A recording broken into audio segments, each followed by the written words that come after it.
దండగా, మిగతాదంతా కూడా నీ ప్రయాస కూడా దండగే. సరే, ఏదేమైనప్పటికీ జాగ్రత్తగా వాక్యం మీద మీ మనసు పెట్టాలని ప్రభు పేరట మిమ్మల్ని కోరుతూ ఆహ్వానిస్తూ ఉన్నాను. దేవునికి మహిమ కలుగును గాక. నేను వాక్యం చెప్పినా, దైవజనులు ఎవరు వాక్యం చెప్పినా మీ దృష్టి వాక్యం మీద పెట్టడానికి ప్రయత్నం చేయండి. ఎందుకో తెలుసా? నీవు వాక్యం వినకుండా ఉంటే, నీ మనస్సును వాక్యం మీద నీవు నిలుపుకోకుండా ఉంటే, అర్థమైందా? కనుక సంఘము మేలు పొందాలి, క్షేమాభివృద్ధికి వెళ్ళాలి అంటే వాక్యాన్ని నువ్వు పట్టుకుని నీ హృదయంలో దాన్ని భద్రపరచుకోవాలి. అట్టి కృపా సహాయము దేవుడు మనకు దయచేయునుగాక. ఈ రాత్రి ఒక అంశాన్ని మనం నేర్చుకుందాం. క్షమ అన్నటువంటి యొక్క మాటను మనం ధ్యానం చేద్దాం. క్షమ అంటే ఆలకించుట. నీవు ఎవరికి ప్రార్థన చేస్తున్నావు? నీ మొర ఎవరు ఆలకించాలని ఆశపడుతున్నావు? కొంచెం గట్టిగా చెప్పండి. నాకు నచ్చని విషయం ఏంటంటే, ప్రశ్న అడిగినప్పుడు జవాబు సరిగా చెప్పకపోవటం, దానిలో దేవుని వాక్యాన్ని నోటితో పలకపోవటం నాకు అది చాలా బాధ కలుగు చేస్తుంది. రెండోది చాలా కోపం కూడా కలుగు చేస్తుంది. నేనేదో మాట్లాడమని చెప్పలేదు, కానీ నీ నోటి నుండి దేవుని వాక్యాన్నే పలకమని చెప్పినాను. కనుక వ్యక్తిగతంగా ఏది అడిగినా మనము ప్రతిస్పందించడం చాలా ప్రాముఖ్యము. కనుక మనం ఎవరికి ప్రార్థిస్తున్నాం? దేని కొరకే ప్రార్థిస్తున్నాం? దేవునికి ప్రార్థిస్తున్నామని తెలుసు. అయితే ఆయన ఆలకిస్తాడా లేదా? చెప్పండి. ఆలకిస్తాడు అని ఎలా చెప్తావు?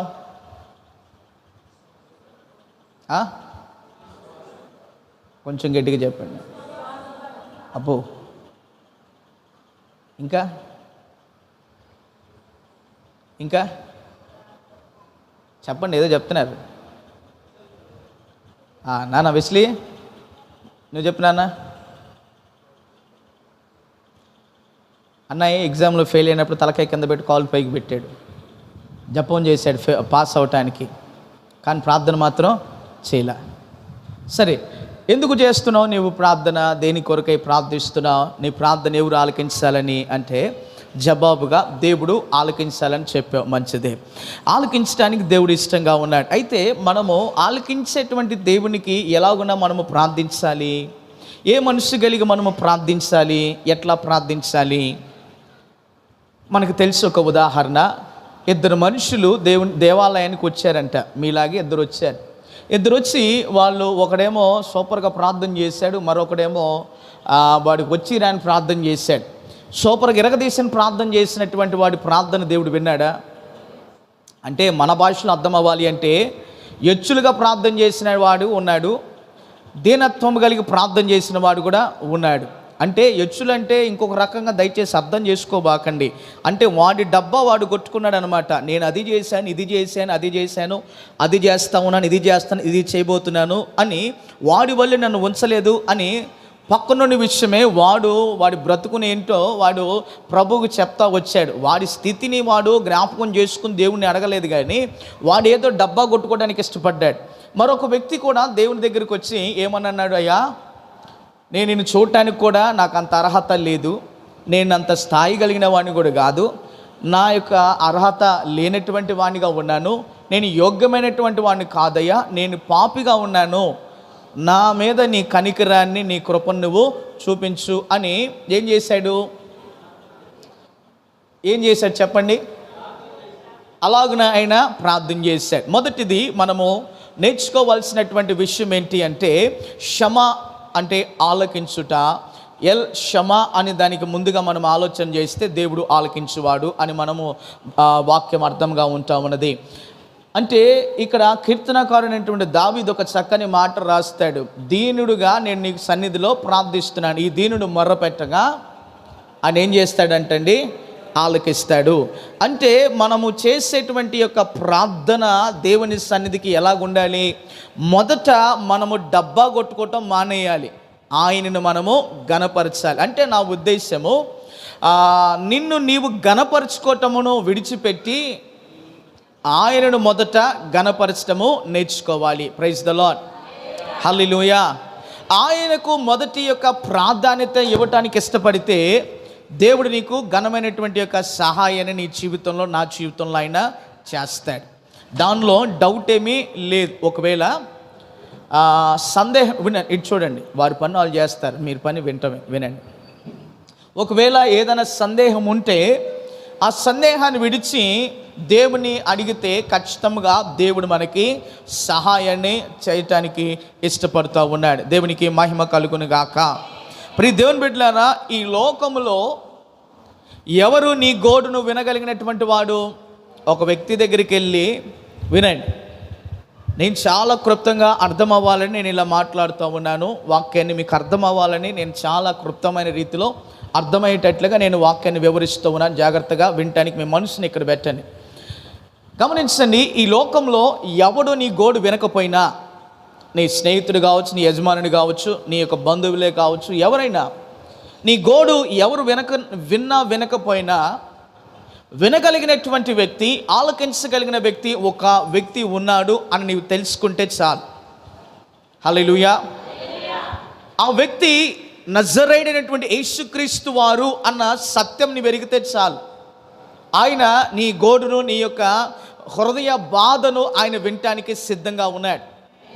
ఆమేన్ చెప్తావా? హల్లెలూయా. నీ సమస్యను నీవు మనుషుడికి ఎంత చెప్పినా సర్లేమా ఒక గంట 2 గంటలో ఓపికగా వింటాడు. ఆ తర్వాత వాడికి విసుకొచ్చేసి ఇంకా చాలా మాపుతావని ముచ్చటి అంటారు, అవునా?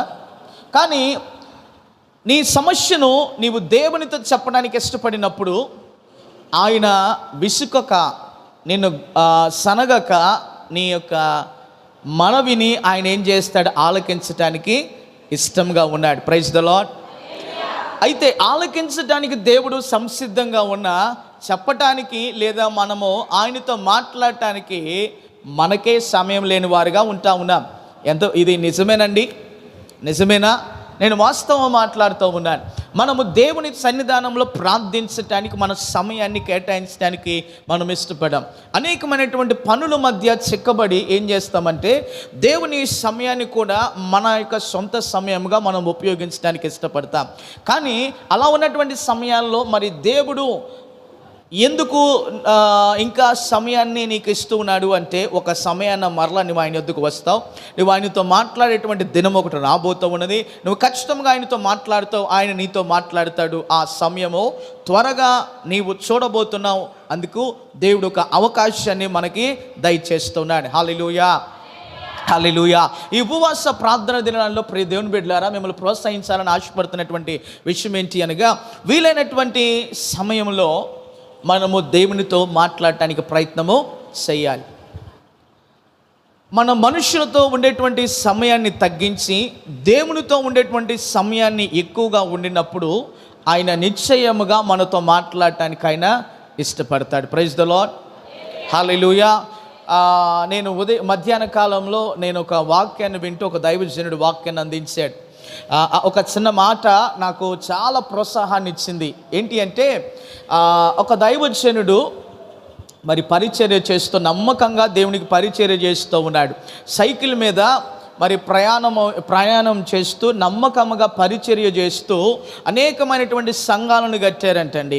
ఆ దైవజనుడు సంఘాలను కట్టి కొంత వృద్ధ వయస్సు వచ్చిన తర్వాత ఆ సైకిల్ తొక్కలేక ఏమనుకున్నారంటే, మరి ఇంతవరకు నేను కష్టపడ్డాను కదా, మరి సేవకులు కూడా మరి సంఘానికి వారిని నియమించి ఈ యొక్క దినంలో నా ఒంట్లో శక్తి లేదు కదా, మరి నేను నా బిడ్డల దగ్గరికి వెళ్ళి నేను హాయిగా రెస్ట్ తీసుకోవచ్చులే అని అనుకుంటున్నాడంట. ఇలా అనుకుని తన ప్రయాణము చొప్పున, వాడుక చొప్పున వెళ్తూ ఉంటే రోడ్లో ఒక సంఘటన జరిగింది. అక్కడ అందరూ మాట్లాడుకున్నటువంటి సమాచారం ఏంటంటే, ఎవరో చనిపోయారు అన్నటువంటి ఒక మాట ఆ దైవజనుడి నోటబడింది. అప్పుడు ఆయన ఏంటో ఆ గుంపులోనికి వెళ్ళి చూద్దామని చెప్పని వెళ్ళి చూస్తే ఒక ఎద్దు చనిపోయి అక్కడ రోడ్డు మీద పడుంది. అందరూ చూసి ఏమని మాట్లాడుతున్నాడంటే, అయ్యా 2 దినాల నుండి ఆ పశువుకు లేకపోతే ఆ ఎద్దుకి బాగుండలేదు, అనారోగ్యంతో ఉండినప్పటికీ కూడా మరి 2 దినాలు తన యజమాని దానికి విశ్రాంతినిచ్చి మరలా ఆ యజమానుడు బాడుగా ఉందని చెప్పని దానిని పంపించాడయ్యా. అది బాగున్నా బాగోలేకపోయినా తన యజమానుడు పిలిచినప్పుడు ఆ కాడెత్తినప్పుడు తాను మెడ మీద దాన్ని పెట్టుకుని మాత్రం దాన్ని ఏం మాట్లాడకుండా మరి తన పని తాను చేసేదయ్యా అని ఈ విధమైనటువంటి ఒక సాక్ష్యం లేకపోతే మాటలు చెప్తా వచ్చారంట. అది మరి తన ప్రాణము విడిచేంత మటుకు కూడా యజమానునికి నమ్మకముగా అది పని చేసిందయ్యా. ఎక్కడ కూడా అది దానికి బాగాలేదు అని అడ్డం తిరగలేదు. యజమానికి నమ్మకముగా తన తుది శ్వాస ఉన్నంత వరకు అది యజమానుని కాడు ఎత్తుకుని మరి నమ్మకంగా పని చేసింది అని ఈ మాట విన్నప్పుడు దైవజనుడు మరి దుఃఖముతో ఒక మాట ప్రభుకి చెప్పాడంట, అయ్యా నా తుది శ్వాస ఉన్నంత వరకు నేను పరిచర్యలోనే నేను చనిపోవాలి అని ఈ విధమైనటువంటి తీర్మానాన్ని ఆయన తీసుకున్నాడు. కాడెత్తుకుని ఎంత భారమైనా ఎంత శ్రమ అయినా నేను నీ పనిలోనే నా యొక్క ప్రాణాన్ని విడవాలి అని ఆ దైవజనుడు తీర్మానాన్ని తీసుకున్నాడు. హల్లెలూయా. ఎందుకు ఈ విషయాన్ని చెప్తున్నానో తెలుసా ప్రియ దేవుని బిడ్డలారా, నీ పరిస్థితులు అంత భారముగా మారుతూ ఉన్నప్పటికీ నీ కలిగినటువంటి యొక్క ప్రతికూలమైనటువంటి యొక్క వాతావరణములో నీవు ఎవరితో కలవనీయకుండా చేస్తున్నవేమో, నెమ్మది లేనటువంటి పరిస్థితిగా చేస్తున్నవేమో. అయితే ఒక విషయాన్ని మీకు జ్ఞాపకం చేస్తాను. అదేంటి అనగా ఆ యెషయా గ్రంథము 65వ అధ్యాయము 24వ వచనాన్ని చదువుకుందాం. వారిలాగున జరిగించును, వారు వేడుకొనక మునిపే నేను ఉత్తరం ఇచ్చేదను, వారు మనవి చేయుచుండగా నేను ఆలకించేదను. హల్లెలూయా. యెషయా గ్రంథము 65వ అధ్యాయము 24వ వచనం. వారిలాగున జరుగును, వారికి ఇలాగున జరుగును, వారు వేడుకొనక మునిపే నేను ఉత్తరం ఇచ్చేదను. నీకు ఇలాగ జరుగుతున్నటువంటి సందర్భం వినండి, ఇంక జాగ్రత్తగా వినండి, చూడండి, నన్ను చూడండి, జాగ్రత్తగా నన్ను చూడండి. రే కూర్చో. వారికి ఇలాగ జరుగుతూ ఉంది అంటే నీ జీవితంలో ఇలాగ జరుగుతూ ఉంది ప్రతికూలము. ఏం చేయాలో అర్థం కానిటువంటి యొక్క సంశయమైనటువంటి పరిస్థితిలో నీవు ఉంటూ ఉన్నావు. ఈ పరిస్థితిలో ఉంటూ ఉన్నప్పుడు దేవుని యొక్క వాక్యం ఏమి సెలవిస్తూ ఉన్నది అంటే, అలాగ జరుగుతూ ఉన్నప్పుడు నువ్వు వేడుకొనక ముందే దేవుని యొక్క పరిస్థితికి ఆయన ఉత్తరం ఇవ్వటానికి సిద్ధంగా ఉన్నాడు. హల్లెలూయా. ఏంటంటండి, నువ్వు అడగక మునిపే నీ సమస్యకు దేవుడు ఒక పరిష్కారాన్ని ముందుగానే ఆయన సిద్ధపరిచాడు. సమస్య తెలియకుండా ఎవరైనా పరిష్కారాన్ని సిద్ధపరిచి లేకపోతే చెప్పగలిగిన వారు ఉన్నారా? ఈ లోకంలో అంత జ్ఞానము కలిగిన వారు ఎవడన్నా ఉన్నాడా? ఎవడు లేడు. జ్ఞానము కలిగిన వారు ఎవరైనా ఉన్నారు అంటే అది సర్వశక్తి కలిగినటువంటి దేవుడే. హల్లెలూయా. అందుకే ఆయన సర్వంతర్యామిగా పిలువబడుతున్నాడు. నీవు నేను అలా ఫీల్ అయ్యేటువంటి వారం ఎర్రోల్లాగా మనం ఇక్కడ ఉంటాం. ఎవరిని అడిగితే హే నీ అంత జ్ఞానవంతుడు ఎవరు లేడండి అన్నావు అనుకో, ఒక్కసారిగా రాకెట్ కన్నా ఫాస్ట్గా వాడు వెళ్తాడు. ఏమన్నా అర్థమవుతుందా? రాకెట్ ఎంత స్పీడ్ వెళ్ళిద్దో దానికన్నా వేగంగా వాడు పైకి వెళ్తాడు. ఒక్క దెబ్బతో అక్కడి నుంచి వచ్చి కుప్పగూలి కింద పడతాడు. అయితే ఇక్కడ గమనించమని కోరుతూ ఉన్నాను, నీకు ఇలా జరుగుతున్నటువంటి పరిస్థితిలో నీవు దేవునికి చెప్పక మునిపే నీ పరిష్కారాన్ని దేవుడు గుర్తెరిగి దానికి జవాబును ముందుగానే నీకు దేవుడు ఏం చేశాడండి?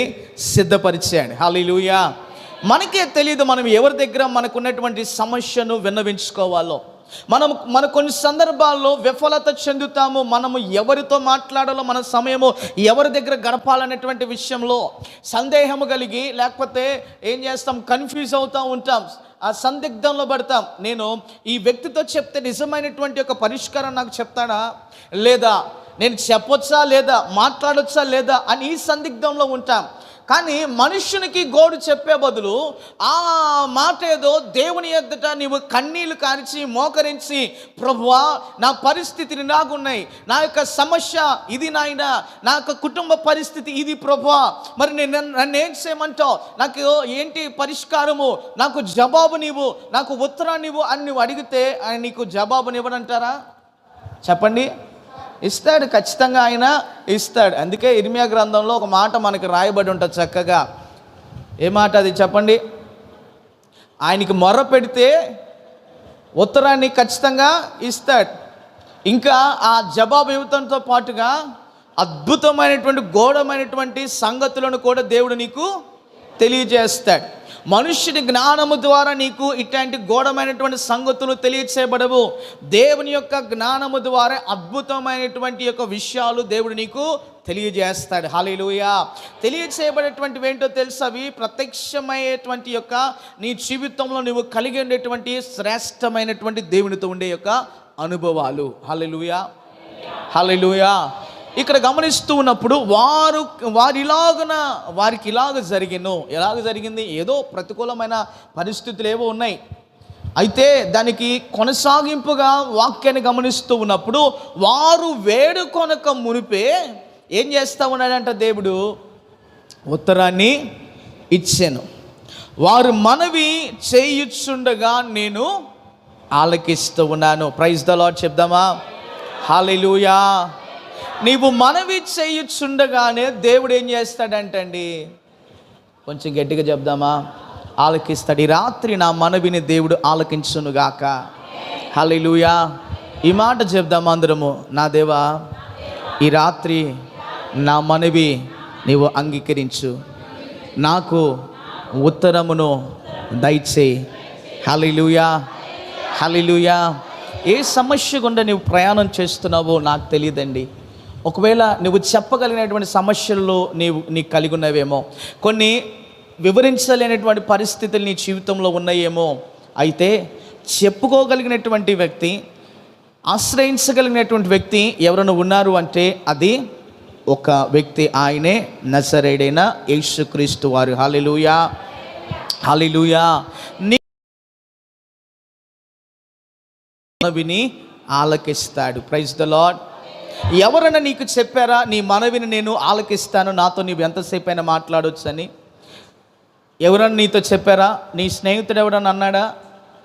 ఏమండి, నీ కుమారుడు ఎవరన్నా ఇలాగ చెప్పారా? నువ్వు చెప్పమ్మా, నేను వింటాను, కూర్చొని వింటాను, నాకు పని లేదు నీకు పని లేదని ఎవడన్నా అన్నాడా?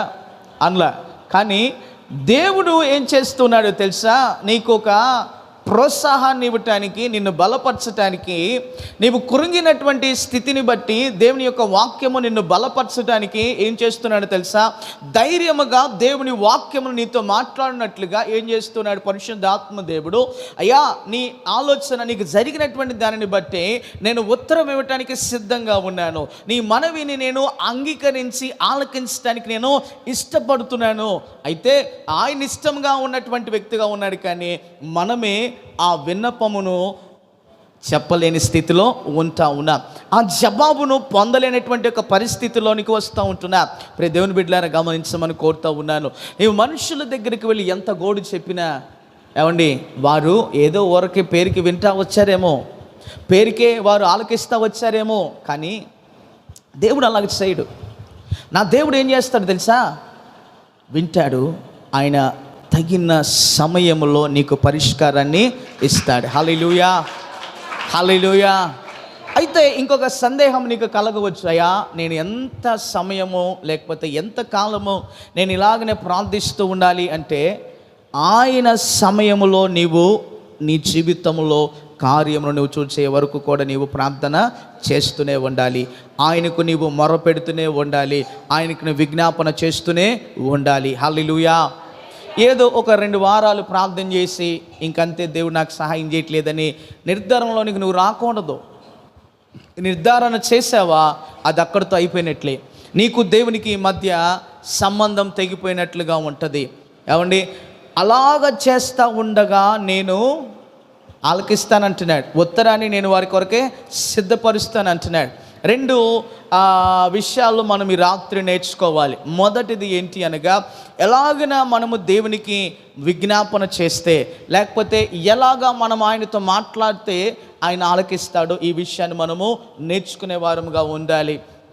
ఏమండి, నిన్నటి దినాన మనం చక్కగా దైవజనులు వాక్యాన్ని అందించాను. మీరు ఎంతమంది విన్నారో లేదో నాకు తెలియదు, కానీ నాకు చాలా ప్రాముఖ్యమైనటువంటి ఒక ఫోన్ వచ్చింది. దాన్ని బట్టి నేను బయటకు వెళ్ళి మాట్లాడాను.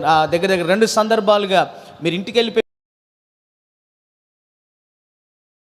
దాకా ఒక దైవజనుడు ఫోన్ చేసి మాట్లాడుతూనే ఉన్నాడు. యాక్చువల్గా వాస్తవానికి నిన్న మీటింగ్కి వెళ్ళాలి, నిన్న చాలా ఆలస్యమైంది, నిన్న వెళ్ళలేకపోయాము. ఈరోజు వెళ్ళాలి.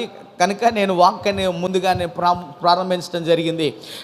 ఆ దైవజనుడితో మాట్లాడుతున్నప్పుడు అనేకమైనటువంటి యొక్క ఆత్మీయమైనటువంటి విషయాలు మాట్లాడుకోవడానికి పరిశుద్ధాత్మ దేవుడు సహాయం చేశాడు. ఆయన దర్శనాన్ని గురించి నాతో మాట్లాడాడు.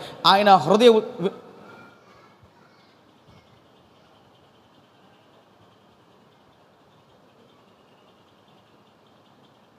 వెనక్కి వచ్చిన వాళ్ళు వెనక్కి కూర్చోవాలి, గోల్ చేయకూడదు. అర్థమైందా? రైట్, సరే, మంచిది. ఎక్కడున్నావు? ఆ దైవజనుడి యొక్క దర్శనం ఏంటో, దేవుడు ఆయనకి ఏ యొక్క భారాన్ని ఇచ్చాడో దానిని ఆయన వివరిస్తూ, అయ్యా నా కొరకు ప్రార్థించండి అని చెప్పాడు. నేను చెప్పాను, అయ్యా 40 దినాల ఉపవాస ప్రార్థనలో మేము ప్రభు సన్నిధానంలో ప్రార్థించడానికి ప్రభు మాకు సహాయం చేశాడు. ఏవైనా ప్రార్థన అవసరతలు, ప్రార్థన విజ్ఞాపనలు ఏదైనా ఉంటే మాకు తెలియజేస్తారా? మా సంఘం చాలా ఆసక్తి కలిగి మీ కొరకు ప్రార్థించడానికి మేము ఇష్టపడుతున్నాం అన్నప్పుడు కొన్ని విషయాలు ఆయన తెలియజేశారు. వారి కుటుంబం కొరకు, పరిచర్య కొరకు ప్రార్థించమని కొన్ని విషయాలు తెలియజేశారు. దేవుని బిడ్డలారా, ఎందుకు ఈ విషయాన్ని చెప్తున్నానో తెలుసా? 2 గంటలు 3 గంటలు మనం వింటాం, తర్వాత అరే నేను ఇంకో దానికి వెళ్ళాలి కదా, ఈయన ఎక్కడ తాపితే బాగుండు అని ఈ తలంపు కూడా మనకి వస్తుంది. కానీ వినండి, దేవుడు మాత్రం అలాగన మనకి ఒత్తిడిని ఇవ్వట్లే. వారు వేడుకొనక మునిపే, ఈ మాటను జాగ్రత్తగా మనసును పెట్టుకోనండి. ఈ మాటను మీ హృదయాల్లో జాగ్రత్తగా భద్రపరచుకోమని కోరుతూ ఉన్నాను. మునుపటి వలె మరి ఇన్ని దినాల్లో మీరు వాక్యాన్ని ఎలా వింటూ వస్తున్నారో నాకు తెలియదు, కానీ ఈ రోజు నుండి నీ ఆలోచన విధానంలో దేవుడు మార్పు కలుగు చేయాలి. హల్లెలూయా. నీవు ప్రార్థించే ప్రార్థన విధానంలో దేవుడు మార్పును కలుగు చేయాలి. చూద్దాము త్వరగా కొన్ని ప్రాముఖ్యమైనటువంటి విషయాలు మీతో మాట్లాడటానికి నేను ఇష్టపడుతున్నాను. ఇంకా గమనించినట్లయితే 2వ దినవృత్తాంతంలో మనం చూస్తున్నప్పుడు ఇంకొక చక్కని మాట ఏంటంటే, తీయాల్సిన అవసరం లేదు, నేను చెప్తాను, దయచేసి వినండి. నీవు ఏ స్థలంలో చేయాలి, ఎక్కడ చేయాలి అంటే, ప్రార్థన దేవుని కనుదృష్టి ఉండేటువంటి ప్రాంతంలో, ఆ స్థలంలో నువ్వు కూడి చేరి ప్రార్థన చేయాలి. దేవుని కనుదృష్టి ఎక్కడ ఉంటుంది? భూలోకమంతా ఆయన కనుదృష్టి ఉంటుంది. అయితే దానికన్నా ప్రాముఖ్యమైనటువంటి యొక్క రీతిలో ఆయన సన్నిధి నిలిచి ఉండే స్థలములో నీవు ప్రార్థన చేయగలిగినట్లయితే నీ మనవిని దేవుడు ఆలకిస్తాడు. ఆయన సన్నిధి ఎక్కడ నిలిచి ఉంటుంది? ఆయన ఆవరణములో ఆయన సన్నిధి నిలిచి ఉంటుంది. అంటే మనం ఏం చేయాలి? మనం ఏం చేయాలా? దేవుని మందిరంకి వచ్చి చక్కగా ఆయన సన్నిధిలో మనము ఏం చేయాలి? కూడుకుని మన హృదయాన్ని ప్రభు పాదాల దగ్గర పెట్టి ఏం చేయాలండి? ప్రార్థన చేయాలి. హల్లెలూయా. విజ్ఞాపన మనము చేయాలి, ఆయనను మనము వేడుకోవాలి. దేవునికి స్తోత్రం కలుగును గాక. హల్లెలూయా. ఏమండి, ఇంకా నీవు అలాగ చేస్తున్నప్పుడు ఆయన కనుదృష్టి ఉండటంతో పాటుగా ఆయన చెవులు నీ ప్రార్థనను కూడా ఆలకించేవిగా ఉంటాయి. ఆమేన్. హల్లెలూయా. చాలామంది ఆలోచన చేసేటువంటి విషయం ఏంటంటే, నిజముగా దేవుడు నా ప్రార్థనను ఆలకిస్తున్నాడంటారా? నా ప్రార్థనకి జవాబు మరి ఎందుకు ఆలస్యం అవుతూ ఉన్నది అంటే, దేవుడు నా ప్రార్థన ఆలకించట్లేదులే అని నిర్ధారణలోనికి వచ్చేస్తూ ఉంటారు. నిర్ధారణలోనికి నీవు రామాక, నిర్ధారణ నువ్వు నీ అంతటికి నీవుగా చేయటానికి ఇష్టపడితే మరి దేవుడు ఎప్పుడు దాని విషయమై నీకు ఉత్తరాన్ని ఇవ్వాలి? నువ్వు ఒక్కదానివైనా ప్రార్థించేది ఎంతమంది ఉన్నారు? లెక్కించలేం. వారందరి విజ్ఞాపనలను, వారందరి రిక్వెస్ట్లను ఏం చేయాలి? దేవుడు పరిశీలన చేస్తూ ఉంటాడా లేదా? ఏమండి, సరే ఒక మాట మీకు చెప్తాను. హాస్పిటల్కి వెళ్తావు, ఓపీ రాపించుకుంటావు. ఏమండి, మీకు అర్థమవటానికి చెప్తాను ఈ మాట. ఓపీ రాపించుకుంటావు, దాని మీద వాడేదో నెంబర్ వేస్తాడు, 100 200 నువ్వు వెళ్ళిన సమయాన్ని బట్టి 100 200, లేకపోతే సరే ఉదాహరణకు 70 అనుకుందాం. అంటే నీకన్నా ముందు 70 మంది అక్కడ డాక్టర్ గారి దగ్గరికి వెళ్ళాల్సిన వాళ్ళు ఉన్నారు. నీవు 70వ వ్యక్తివి. అంటే అక్కడ ఉన్నటువంటి ఆ పనివాడు ఏం చేస్తాడు? అయ్యా నేను ఇప్పుడే వెళ్ళాలి, ఇప్పుడే వస్తానంటే, కూర్చోమ్మా, నీకన్నా ముందు వచ్చిన వాళ్ళు చాలామంది ఉన్నారు, నువ్వు ముందెళ్తే వాళ్ళు గొడవ పెడతారు కనుక నువ్వు కూర్చో, నేను పిలుస్తాను, కనీసం ఒక 10 మంది అయిన తర్వాత అన్నా నేను నిన్ను పిలుస్తాను, నువ్వు కాస్త కూర్చో అని అంటాడా లేదా? ఏమండి చెప్పండి, అంటారా లేదా? అంటే నా ఉద్దేశం ఏంటంటే ప్రతిదానికి కూడా మనము ఆతృతపడి త్వరిత వేగముగా దేవుని సన్నిధానంలో మనం ఏం చేయాలండి? మన విజ్ఞాపనను దేవునికి మొదటగా పెట్టాలి. అంటే నీ స్వరము మొదటిగా దేవునికి వినిపించాలి. ఏమండి అంతేనా? న్యాయం జరగటానికి అని చెప్పని ప్రెస్ వారు గలం విప్పాలి అని అంటారు. ఎందుకు? ఏదో జరగాలి, ఏదో ఒక జరిగేదానికంటే అది ఇంకోటి ఏదో జరుగుద్ది కొన్ని సందర్భాల్లో. అదేదో జరిగిపోయేటువంటి క్రమం అయితే లోకములో జరిగేదానికన్నా దేవుని యొక్క చిత్తంలో జరిగేది చాలా విభిన్నమైనటువంటిదిగా ఉంటుంది. నీ ఆలోచన ఒక రకముగా, అంటే వాడికి మేలు జరుగుతుంది, నాకు ఇంకా జరగలేదు, వాడు మంచిగా ఇల్లు కట్టాడు, నేను మంచిగా ఇల్లు కట్టలేదు, వాడికి చాలా ఆశీర్వాదంగా ఉన్నాడు, నేను ఇంకా ఇదే స్థితిలో ఉన్నానని మనం ఇతరులతో కంపేర్ చేసుకోవడానికి, అంటే పోల్చుకోవడానికి ఇష్టపడతాం చాలాసార్లు. ఏమండి, పోల్చుకున్నటువంటి వాడి పరిస్థితి ఏమైంది? దేవుడు వాడి ప్రార్థనను ఆలకించాల. వాడి స్థితి ఎరిగిన వాడిగా దేవునితో యథార్థమైన హృదయంతో మాట్లాడినప్పుడు దేవుడు వాడి ప్రార్థనను ఆలకించాడు. 2 విషయాలు మనం ఈ రాత్రి నేర్చుకున్నాం. మొదటి విషయం ఏంటి అనగా, నీ పరిస్థితిలో నీవు దేవుని దగ్గరకు వచ్చి నీ విజ్ఞాపన చేయటానికి ఇష్టపడినప్పుడు నీకు ఉత్తరం ఇవ్వటానికి దేవుడు ముందుగా సిద్ధపడుతున్నాడు. హల్లెలూయా. రెండవదిగా గమనించినప్పుడు అదే వచ్చిన భాగంలో రాయబడుతున్నది కదా, వారి మనవి చేయొచ్చుండగా ఏం చేస్తున్నాడంట? మనవిని ఆలకిస్తాడు. 2 విషయాలు, ఉత్తరం ఇచ్చు దేవుడు, మనవి ఆలకించు దేవుడు. ఆమేన్ చెప్పండి. ఉత్తరం ఇచ్చే దేవుడు నా దేవుడు, ఉత్తరం ఇచ్చువాడు నా దేవుడు, ఆలకించువాడు. హల్లెలూయా. పక్కనోడితో చెప్పండి, ప్రక్కన వ్యక్తితో చెప్పండి, నా దేవుడు ఆలకించువాడు, నా దేవుడు ఉత్తరం ఇచ్చువాడు. హల్లెలూయా. ఇంకా నీకు ఏదైనా సందేహం ఉంటే ఆ సందేహాలను విడిచిపెట్టు, నా దేవుడు ఆలకించువాడు. Praise the Lord. హల్లెలూయా. ఏమండి, నీ హృదయంలో ఎంత భారాన్ని నీవు కలిగి ఉన్నావో నాకు తెలియదు, కానీ నా దేవుని యొక్క మాట ఏంటో తెలుసా? ఆయన నీ యొక్క విజ్ఞాపనను ఆయన ఆలకించునుగాక. హల్లెలూయా. అయితే ఆలకించాలి అంటే మనము ఆయన సన్నిధిలో మనం నిలిచుండి విజ్ఞాపన చేసినప్పుడు ఆయన ఆలకించి చెవియొగ్గి మనకు ఉత్తరాన్ని ఆయన ఇస్తాడు. Praise the Lord. హల్లెలూయా. ఇంకొక 2 వచనాలు చూపించి నేను ముగిస్తాను. 34వ కీర్తన 6వ వచనంలో ఇలాగ రాయబడుతూ ఉన్నది, ఈ దీనుడు మొర్రపెట్టగా యెహోవా ఆలకించెను, అతని శ్రమలన్నిటిలో నుండి అతన్ని రక్షించెను. ఆమేన్. ఆలకించేటువంటి దేవుడు నీ జీవితంలో ఏం చేస్తాడు తెలుసా? రక్షణను ఆయన కలుగు చేస్తాడు. Praise the lord. ఏ విషయంలో రక్షణ కలుగు చేస్తాడంటే, శ్రమలు నువ్వు కలిగి ఉంటున్నప్పుడు ఆ శ్రమలలో దైవికమైనటువంటి దేవుని యొక్క రక్షణ ఏంటో నీకు నిజముగా నీ జీవితానికైనా నూతనముగా అయినా పరిచయాన్ని చేస్తాడు. Praise the Lord. హల్లెలూయా.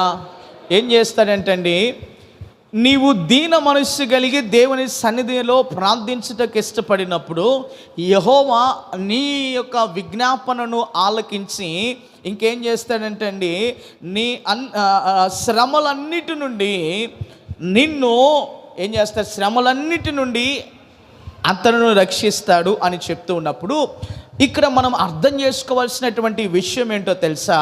దీన మనసు కలిగి మనం మొరపెడుతున్నప్పుడు శ్రమలో ఉన్నటువంటి నీకు ఆయన నూతనమైన రక్షణను నీకు పరిచయాన్ని చేస్తాడు. హల్లెలూయా. హల్లెలూయా. ఏమండి, అనుదినము రక్షణ నీ జీవితంలో చూడటం వేరు, అకస్మాత్తుగా జరిగించబడినటువంటి విపత్తు నుండి నీ జీవితంలో నీవు దేవుని నిజ రక్షణను నీవు చూడటము వేరు అని అర్థమవుతుందండి. శ్రమలు, అతను నాకు మొర్ర పెట్టగా నేను అతనికి ఏం చేస్తానంటున్నాడు? ఉత్తరం ఇస్తానని చెప్తున్న దేవుడు ఉత్తరం ఇవ్వటంలో దాని వెనుక ఉన్నటువంటి ఉద్దేశం ఏంటి అండి? ఒక వ్యక్తి ఉత్తరం రాస్తున్నాడు అంటే ఆ ఉత్తరంలో ఏమి ప్రాముఖ్యమైన విషయాలు రాయటానికి ఇష్టపడతాడు? తన యొక్క క్షేమాలు, తన యొక్క బాగులు ఎట్లాగుంటున్నాయో, తన పరిస్థితి ఎట్లాగుంటా ఉన్నదో అని వివరించటానికి మొదట ఆయన ఇష్టపడతాడు. అవునా? ఇప్పుడు మెసేజ్లు, వాట్సాప్లు, ఇంకా రకరకాల మరి సాంకేతిక పరిజ్ఞానం పెరిగిన తర్వాత చేతిలో నుండే అన్నీ కూడా జరిగిపోతూ ఉన్నాయి. కానీ కొన్ని సంవత్సరాలు మనం వెనక్కి వెళ్ళినప్పుడు అక్కడ ఏ పరిస్థితులు ఉన్నాయి, ఒకరిని గురించి ఒకరు యోగక్షేమాలు తెలుసుకోవాలంటే అయితే ఉత్తరాలు, దానికంటే వెనకటి కాలంలోనికి వెళ్తే పక్షులతో వారి యొక్క సమాచారాలను వారు పంపించేటువంటి వారు అని మనము తెలుసుకున్నాం. అంటే ఏం చేసేవారు, దానిలో ముఖ్య సమాచారాలను, యోగ సమాచారాలను వారు రాయటానికి ఇష్టపడతారు. వారి యొక్క ఆలోచనలు ఏంటో ఆ యొక్క ఉత్తరంలో ఉంచడానికి ఇష్టపడేటువంటి వారు. ఏమన్నా అర్థమవుతుందా? అంటే ఉత్తరం ఇస్తాను అని దేవుడు సెలవిస్తూ ఉన్నప్పుడు ఆయన ఆలోచనలు ఏంటో నీకు చెప్పడానికి ఆయన ఇష్టపడుతున్నాడు. హల్లెలూయా, హల్లెలూయా. అర్థమైందండి? అర్థమైందా? ఉత్తరాలు రాయటం అంటే ఏదో పిచ్చి పిచ్చి విషయాలు రాయటానికి కాదు. ఆయనని ఎలా సంరక్షించాలనుకుంటున్నాడో, ఆయనని ఎలా కాపాడాలనుకుంటున్నాడో, ఆయన ఎలా నిన్ను విడిపించాలనుకుంటున్నాడో దాని అంతటిని కూడా భద్రముగా నీకు చేరవేయేటందుకు జాగ్రత్త పరిచి ఆయన ఉత్తరాన్ని నీకే సిద్ధపరిచేస్తాడు. హల్లెలూయా. ఆ ఉత్తరము ద్వారా ఎప్పుడు ఎన్నడూ లేని ఆదరణ నీ హృదయాల్లో దేవుడు కలుగు చేస్తాడు. ఆమేన్. ఒకవేళ నీ యజమానుడో లేకపోతే ఇంకా నీకు ఇష్టమైనటువంటి వ్యక్తి ఎవరైనా అమ్మా నేను గాఢంగా ప్రేమిస్తున్నాను అని అన్నారనుకో, మేబీ అవ్వచ్చు, అవ్వకపోవచ్చు. 50% అది వాస్తవం కావచ్చు, 50% అది అవాస్తవం కావచ్చు. కానీ దేవుని యొక్క ఉత్తరములలో గమనించినప్పుడు ఆయనని ఎంత గాఢముగా ఇష్టముగా ప్రేమిస్తున్నాడో, ఆయన యొక్క మనస్సు నీ పట్ల ఎంత గాఢమైన ప్రేమను కలిగి ఉన్నాడో, నీవు ఎంత మంచిగా ఉండాలో, నువ్వు ఎంత క్షేమంగా ఉండాలనుకుంటున్నావో, నువ్వు ఎంత భద్రమైన స్థితిలో ఉండాలని తలస్తుంటున్నాడో దేవుడు దానంతటిని కూడా నీకు జవాబుగా ఇవ్వటానికైనా ఇష్టపడుతున్నాడు. హల్లెలూయా, హల్లెలూయా. ఇంకా చూస్తున్నప్పుడు ఆ దీనుడు నాకు మొరపెడుతూ ఉన్నప్పుడు నేనేం చేస్తానంటే ఆయన ఆలకిస్తాను. శ్రమలలో నుండి నేను అతను విడిపించి అతనికి రక్షణ నేను దయచేస్తాను. చదువుకుందాము. ఈ దీనుడు మొరపెట్టగా యెహోవా ఆలకించి అతని శ్రమలన్నిటిలో నుండి అతనిని రక్షిస్తాను. హల్లెలూయా, హల్లెలూయా. నీ ప్రార్థన ఈ రాత్రి ఏమై ఉండాలో తెలుసా? నాయనా, నా యొక్క మనవిని నీవు అంగీకరించి ఆలకించు. నా కొరకై నువ్వు సిద్ధపరిచినటువంటి ఉత్తరము, జవాబు ఏంటో నాకు నీవు తెలియచే. నీ జవాబు నేను వినాలని అనుకుంటా ఉన్నాను. నీ జవాబు నా పట్ల, నీ ఉత్తరము, నీ యొక్క జవాబు ఏమై ఉంటున్నది నాకు తెలియాలి ప్రభువా, నాకు నీవు తెలియచే అని మనం దేవుని అడగటం నేర్చుకోవాలి. ప్రైజ్ ద లార్డ్, హల్లెలూయా. ఏమంటే ప్రార్థన అనేసరికి చాలా చక్కగా ఆసక్తితో ప్రార్థన చేస్తూ ఉన్నాం, మంచిదే. అయితే మనమే చేస్తున్నాం, కానీ దేవుని ఉత్తరం ఏమై ఉంటున్నది అనేది కొన్ని సందర్భాల్లో మనము ఆలోచనలోనికి రాలేని వారముగా ఉంటాం. నీవే మాట్లాడేస్తే ఇతర వ్యక్తి ఏం మాట్లాడుతున్నాడో నీవు ఆలోచన చేయకపోతే ఏమన్నా గ్రహింపు వచ్చిద్దా? అవండి, వన్ వే ట్రాఫిక్ లాగుంటే ఏం అర్థం కాదు. నీవు బాగా హృదయం దేవుని సన్నిధానంలో కుమరించి మాట్లాడుతున్నావు, ఓకే, ఆల్రెడీ బాగుంది. మరి దేవుని యొక్క ఉత్తరం ఏంటో తెలుసుకోవాలని లేదా నీకు? దేవుని జవాబు నీ యొక్క విషయమై, నీ జీవిత విషయమై ఆయన ఏమి ఆలోచన కలిగి ఉన్నాడో దాన్ని నువ్వు తెలుసుకోవాలన్నటువంటి యొక్క మనసు నీకు లేదా? ఆలోచన నీకు లేదా? ఒక వ్యక్తి నీ గురించి ఏమనుకుంటున్నాడో తెలుసుకోవాలన్న ఆత్ర నీలో ఉంటుంది. ఏమండి, ఇంటి పక్కనోడు నీ గురించి ఏం మాట్లాడుకుంటున్నాడో, నా గురించి వాడేం మాట్లాడుకుంటున్నాడో, వారేం మాట్లాడుకుంటున్నాడో తెలుసుకుంటే బాగుంటుంది అని ఏదో ఒక రోజు నీకు అనిపించదా? ఏదో ఒక సందర్భంలో అనిపించింది. ఎవరొకరు వచ్చి నీతో చెప్పినప్పుడు, అవునా వారు అలా అనుకుంటున్నారు నా గురించి, వాడు కూడా అంతేలే అని నువ్వు అంటంలో తప్పేం లేదు. అంటావు, అనే ఉండొచ్చు. అన్నావా లేదా? నేను చెప్పను, అది మీరే ఆలోచన చేయండి. అంటే నేను ఎందుకు ఈ విషయాన్ని చెప్తున్నానంటే దీని వెనుక ఉన్నటువంటి ఉద్దేశం, నా ఉద్దేశం ఏంటి అంటే మనమే మాట్లాడటం కాదు, కానీ దేవుని యొక్క ప్రత్యుత్తరం అనేది నీవు పొందుకోవటం చాలా ప్రాముఖ్యం. హల్లెలూయా. ఏదో వర్క్నే ప్రార్థన చేసి వెళ్ళిపోతున్నావు, నాయన నన్ను దర్శించు, నాతో మాట్లాడు.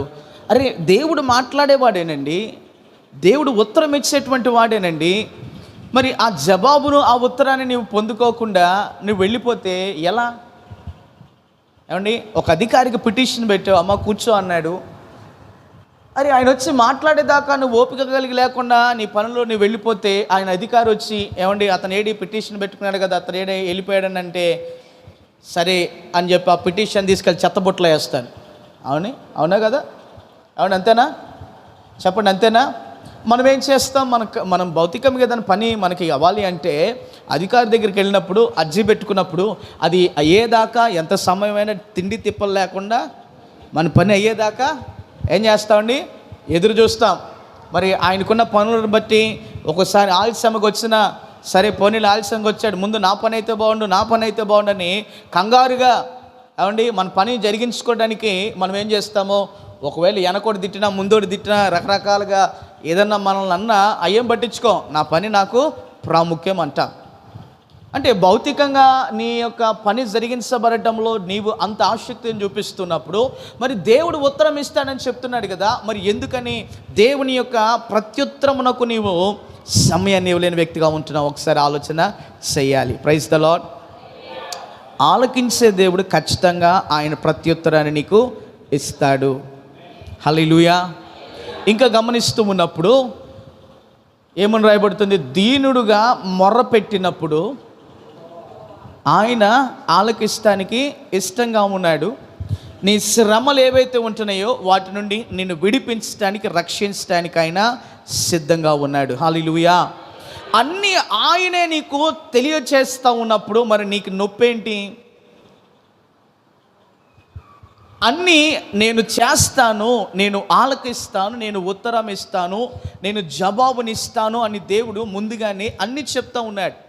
నా కుమారుడా నేను ఆలకిస్తాను, నా కుమార్తె నేను వింటాను, నేను ఉత్తరం ఇస్తాను అని దేవుడు చెప్తున్నాడు. కానీ మరి ఎందుకని మనము ఆ భారము కలిగిన వారముగా ఆయనకు మరి మనము మొర్ర పెట్టలేనటువంటి వారముగా ఉన్నాం? ఆలోచన మనము చేయాలి. అంటే ఇక్కడ మనము ఓపిక లేనటువంటి వారముగా ఉన్నాం.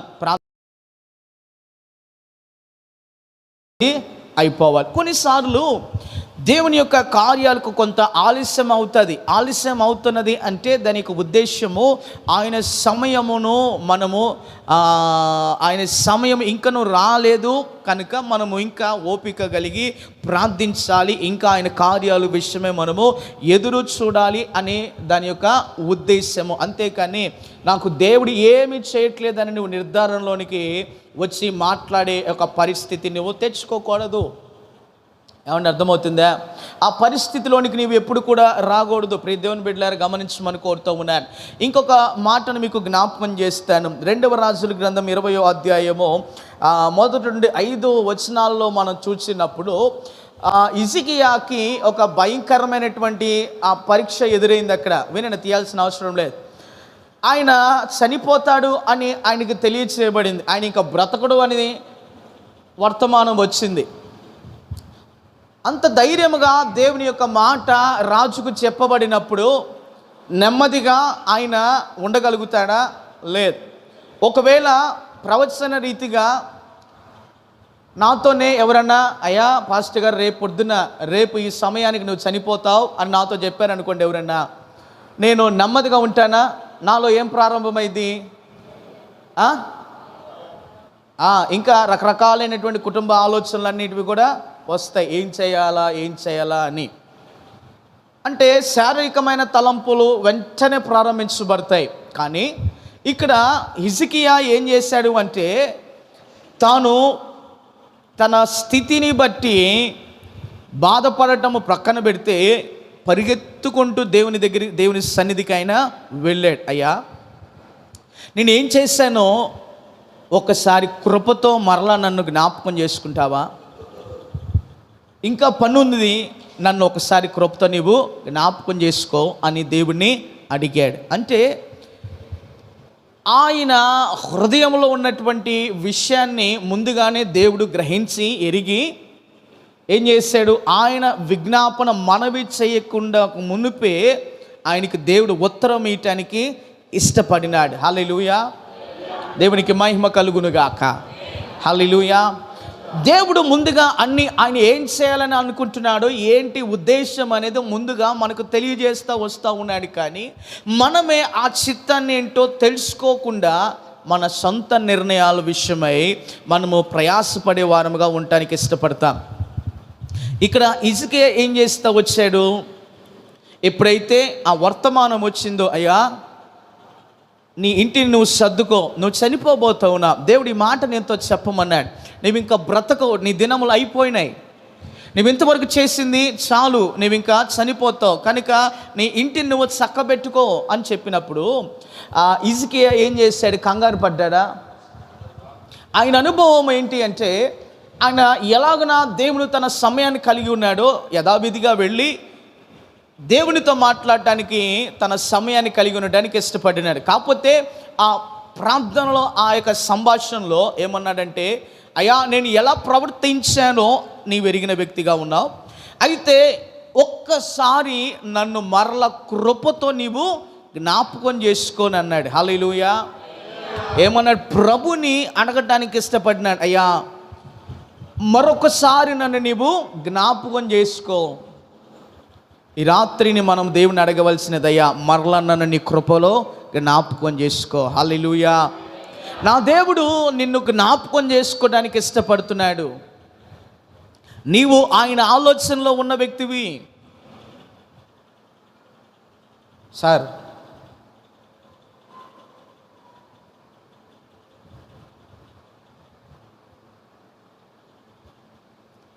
మనము ఆయన ఆలోచనలో ఉన్నటువంటి వారం.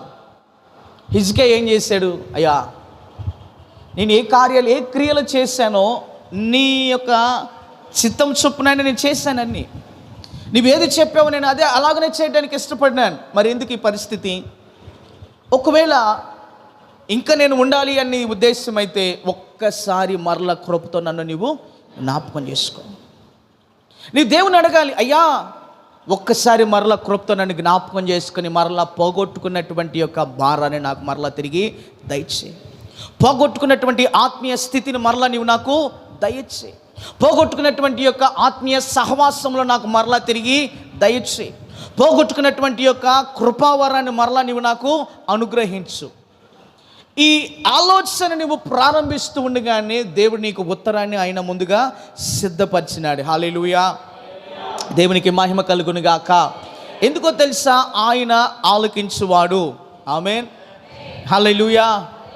ఎవరు విన్నా ఈ మాట వాస్తవం. ప్రియ దేవుని బిడ్డలారా గుర్తుపెట్టుకోనండి, ఎవరు నీ మాట విన్నా వినకపోయినా, ఎవరు నీ యొక్క అర్జీని వారు అంగీకరించకపోయినా, నా దేవుడు సర్వశక్తి కలిగినటువంటి వాడు. ఆయన నిశ్చయముగా ఈ రాత్రి నీ యొక్క విజ్ఞాపన ఆయన ఆలకించునుగాక. ఆలకించి నా దేవుడు కృపతో నిన్ను జ్ఞాపకము చేసుకునుగాక. హల్లెలూయా. ఆయన జ్ఞాపకము చేసుకుని త్వరిత వేగముగా ఆయన ప్రత్యుత్తరము నీకు ఇచ్చునుగాక. హల్లెలూయా. మనం విఫలము చెందుతున్నామో తెలుసా? మనం చేయవలసింది బాగా చేస్తున్నాం, కానీ చేసే విషయంలో ఒక దగ్గర పొరపడుతున్నాం. అదేంటి అనగా, ఆయన ప్రత్యుత్తరం ఏమై ఉంటున్నది అనేది మనము వినలేని స్థితిగా మనం ఉన్నాం. ఆమేన్. ఏమండి? ప్రత్యుత్తరం ఇచ్చు దేవుడు అని నీకు తెలుసు, దేవుడు ఆలకిస్తాడన్న సంగతి నీకు తెలుసు, ఆయన రక్షిస్తాడు అన్న సంగతి నీకు తెలుసు, ఆయన నిన్ను విడిపిస్తాడు అన్న సంగతి నీకు తెలుసు, ఆయన బాగు చేస్తాడన్న సంగతి నీకు తెలుసు. కానీ అన్నీ తెలిసిన నీవు ఆయనతో సహవాసం చేయటం మాత్రం, చెప్పండి, నీ సమయానికి ఇవ్వటం మాత్రం షెడ్యూల్ అడ్జస్ట్మెంట్ కావట్లేదు సార్, నా సమయము తీరికుండట్లేదు సార్ అని అంటారు. ఒకడు అన్నాడంట, అయ్యా నన్ను ఆశీర్వదిస్తే నా పరిస్థితిని బాగు చేయంటే, సరే పోరా నాయన అని వాడికి 2 బర్రెలు ఇచ్చాడంట దేవుడు. సరే 2 సంవత్సరాలు అయిన తర్వాత పాస్టర్ గారు అడిగితే, ఏందా నాయన ప్రార్థనకు రావట్లేదంటే, ఇదిగో నా బర్రెలతోనే సరిపోతుంది పాస్టర్ గారు, నేను ఏడ రమ్మంటావు ప్రార్థనకు అన్నాడంట. అంటే వాడు ఆలోచన అంతా దేని మీద పెట్టాడు? ఇచ్చిన దేవుడి మీద ఉంచకుండా వాడి ఆలోచన కృతజ్ఞత లేకుండా ఇచ్చిన బర్రెల మీద ఉంటే ఆ పేడ ఎత్తటం, మరి దానికి చేయవలసిన చాకరీ చేస్తూ తన సమయానంతా అక్కడే పెడుతున్నాడు. కానీ దేవుని దగ్గర కనీసం 1 గంట, ప్రభువా నీవు ఇచ్చినందుకు నీకు స్తోత్రం, నేను ఈ వ్యాపారం చేస్తూ ఉన్నాను, నాకు నీవు సహాయం చేయి, వృద్ధిలోనికి తీసుకుని వెళ్ళని నోరు తెరిచి అడిగితే దేవుడు కాదంటాడా? అసలు వాడు దేవుని దగ్గర కనపడిపోతే అసలుకే మోసం వచ్చి ఏమైందంటే వాడి పరిస్థితి ఇంకా దరిద్రంగా తయారైంది. ఏమండి, అర్థమవుతుందా? గమనించండి, మనము ఎలా ప్రార్థిస్తున్నాము, ఎవరికి ప్రార్థిస్తున్నామో, ఏమై ఉన్న వ్యక్తికి ప్రార్థిస్తున్నామన్న గ్రహింపు మనలో మొదట రావాలి. ఆమేన్. వచ్చినప్పుడే మన ఆత్మీయ స్థితి బాగుపడుతుంది. ఆమేన్. హల్లెలూయా. ఎందుకో తెలుసా? దేవుడు సర్వశక్తి కలిగినటువంటి వాడు. ఆమేన్. ఆయన ఆలకించేవాడు. గట్టిగా దేవునికి స్తోత్రం చెప్దామా? ప్రార్థనను ఆలకిస్తాడు. చివరికి గమనిస్తున్నప్పుడు హిజ్కియా అలా దేవుని అడిగినాడు. దేవుని సన్నిధికి వెళ్ళి ఆయన ముఖాన్ని గోడ వైపు తిప్పుకుని దేవుని దగ్గరికి వెళ్ళి, అయ్యా, నేనేం చేశానో, నా క్రియలేంటో నీవు ఎరిగిన వ్యక్తిగా ఉన్నావు. అయితే ఏదన్నా ఒక్క అవకాశం ఇవ్వటానికి వీల్లేదా? నన్ను ఒక్కసారి నీవు నీ కృపలో జ్ఞాపకం చేసుకోవచ్చు కదయ్యా అని హృదయము పగిలినవాడిగా ఆయన దేవుని దగ్గర అడిగాడు. హృదయాన్ని బద్దలు చేసుకుని తన హృదయం అంత భారముగా అడిగినప్పుడు ఆ విజ్ఞాపనకు దేవుడు ఏం చేశాడండి? దానిని ఆయన స్వీకరించి ప్రవక్త వెళ్ళక ముందే మరలా తిరిగి వచ్చి ఆయనకు ఒక శుభవార్త చెప్పాడయ్యా, నువ్వు ఈరోజు చచ్చిపోవు, 15 సంవత్సరాలు దేవుడు నీకు మరలా అవకాశాన్ని ఇచ్చాడన్నాడు. హల్లెలూయా, హల్లెలూయా. అయ్యా, ఈ రోజుతో నా పని అయిపోయింది, ఈ రోజుతో నేను చేస్తున్నటువంటి నా యొక్క వ్యాపారంలో ఇదే చివరి రోజు, లేకపోతే నా భక్తి జీవితంలో ఇదే చివరి రోజు, లేదా నా ప్రయత్నంలో ఇదే చివరి ప్రయత్నం అని అనుకుంటున్నావా? దేవుడు ఆ ప్రయత్నాన్ని చూసి దానికి జవాబు ఇవ్వటానికి ఆయన ఇష్టపడుతున్నాడు. హల్లెలూయా. ఆ చివరి ప్రయత్నముగా ఒక్కసారి ఒక మాట అడుగుతే, ఏమనయ్యా, ఈ నా చివరి ప్రయత్నంలో ఒక్కసారి కృపతో నన్ను నీవు జ్ఞాపకం చేసుకో. ఈ నా చివరి ప్రయత్నంలో కృపతో ఒక్కసారి మరలా నీవు నన్ను జ్ఞాపకం చేసుకుని నా యొక్క మనవిని నీవు ఆలకించు దేవా అని నువ్వు అడిగితే ఆయన నీకేం చేస్తాడు? ప్రత్యుత్తరాన్ని ఇస్తాడు. హల్లెలూయా. ఏమండి, మనము వాక్యమును గమనించినప్పుడు ఎందరైతే అడుగుతూ వచ్చారో, ప్రభు సహాయం అడుగుతూ వచ్చారో, వారందరికీ దేవుడు జవాబు ఇవ్వలేదంటారా? చెప్పండి. ఎవరు ఏది అడిగినా దేవుడు ఖచ్చితంగా వారికి సహాయం చేస్తూనే వచ్చాడా లేదా? వారికి చేసిన దేవుడు నీ జీవితంలో సహాయం చేయడంటారా? ఏమండి, నీకు తెలుసు చేస్తాడని, కానీ ఎలా నీవు ఆ సహాయాన్ని నీ జీవితంలో పొందుకోవాలన్నటువంటి విషయంలో సందిగ్ధంలో ఉంటే ఈ రాత్రి ఇదే సరైనటువంటి సమయం, ఇదే శ్రేష్టమైనటువంటి స్థలం, ఇదే ప్రాముఖ్యమైనటువంటి యొక్క గడియ. దేవుని సన్నిధిలో నీవు అడిగితే, దేవుని యొక్క సముఖంలో నీవు అడిగితే, నా దేవుడు దానిని నిశ్చయముగా నీ జీవితంలో జరిగిస్తాడు. హల్లెలూయా, హల్లెలూయా. ప్రియ దేవుని బిడ్డలారా, నీ జీవితంలో నీవు కాడి ఎత్తుకుని ప్రభు కొరకు పని చేయాలి అంటే ఆయన నీ జీవితం పట్ల కలిగి ఉన్నటువంటి ఉద్దేశాన్ని ఆయన ప్రత్యుత్తరం ద్వారా నీవు తెలుసుకోవటము చాలా ప్రాముఖ్యం. అడిగినట్లుగా, అయ్యా, ఒక్కసారి మరలా నన్ను నీవు జ్ఞాపకం చేసుకో. నా స్థితిని బట్టి కాదు ప్రభా, నా జీవిత పరిస్థితి ఏంటో నువ్వు చూసిన దేవుడు, నువ్వు చెప్పినట్లు నేను చేయడానికి ఇష్టపడినాను, మరొక్కసారి నన్ను జ్ఞాపకం చేసుకుంటావా, మరలా నాకు ఒక అవకాశాన్ని ఇస్తావా అని ఆయన అడిగినట్లుగా నీవు అడిగితే, నీకు ఆలోచన పుట్టక మునిపే నీవు అలా జరిగించడానికి తలంపు నీవు కలిగి ఉంటున్నప్పుడే దేవుడు నీకు ఉత్తరాన్ని ఆయన సిద్ధపరుస్తాడు. హల్లెలూయా, హల్లెలూయా. నీ ప్రార్థన బట్టి నీ కుటుంబము రక్షణలోనికి వచ్చునుగాక. నీ ప్రార్థన బట్టి నీ జీవితంలో దేవుడు ఘనమైన కార్యాలు ప్రారంభించునుగాక. హల్లెలూయా. ప్రభు తన మాటలు మన వెనుకల్లో దీవించునుగాక. మేమైతే అందరం లేచి నిలబడి ప్రార్థిస్తాం. క్లుప్తంగా విన వాక్యమును బట్టి, దేవా, ఈ రాత్రి కృపతో నన్ను నువ్వు జ్ఞాపకం చేసుకున్నాయినా, కృపతో నన్ను నువ్వు జ్ఞాపకం చేసుకున్నాయినా, కృపతో నన్ను నువ్వు జ్ఞాపకం చేసుకో ప్రభా. అడుగుదాం, దేవుని అడుగుదాం. ఈ రాత్రి దేవుడు మన యొక్క జీవితాల్లో ఒక గొప్ప కార్యాన్ని జరిగించేటువంటి వాడు. అడుగుదాం, దేవుని అడుగుదాం.